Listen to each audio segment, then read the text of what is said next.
Güneş, beslenme ve stres gibi etkenler cildimizde kırışıklıkların oluşmasına neden olur. Fakat evde uygulayacağımız basit maskelerle genç yaşta oluşan bu kırışıklıkların önüne geçebiliriz.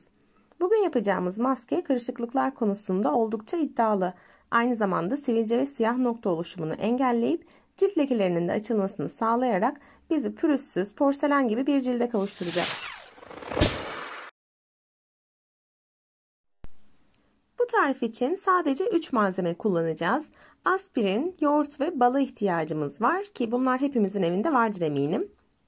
Öncelikle 2 adet aspirini bir kasenin içine alıyorum.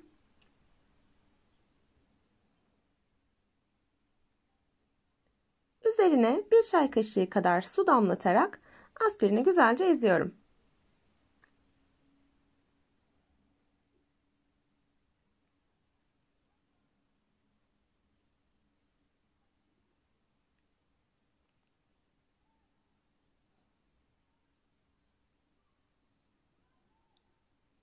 Daha sonra içine 1 tatlı kaşığı yoğurt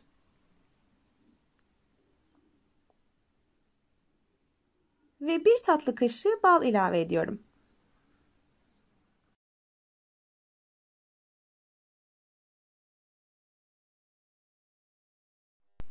Eğer çok fazla sivilce probleminiz varsa bu karışımın içine birkaç damla limon ya da birkaç damla çay ağacı yağı ekleyebilirsiniz.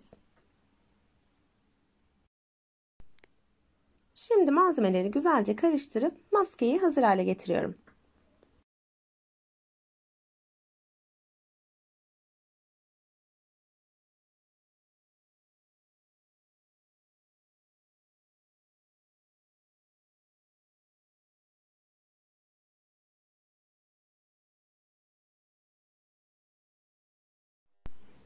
Bir fırça kullanarak maskeyi temiz cildimize sürüyoruz. Bu maske sivilce ve siyah nokta oluşumunu önlediği gibi kırışıklık ve ince çizgiler için de oldukça etkili. Maskeyi 2 kat olarak uygulayacağız. Önce ilk katı sürüyoruz.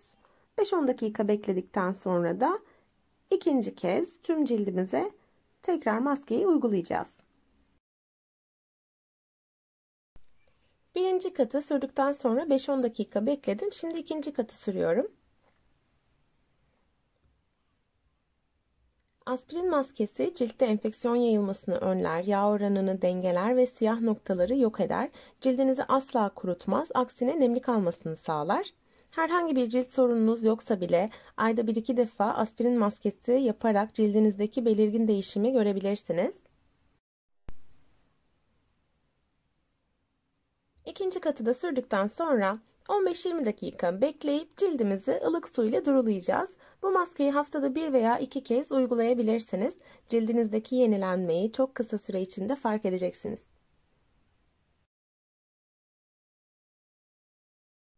Maskeyi temizledikten sonra son olarak yüzünüzü gül suyu ile silerseniz cildiniz daha parlak ve ışıl ışıl görünecektir.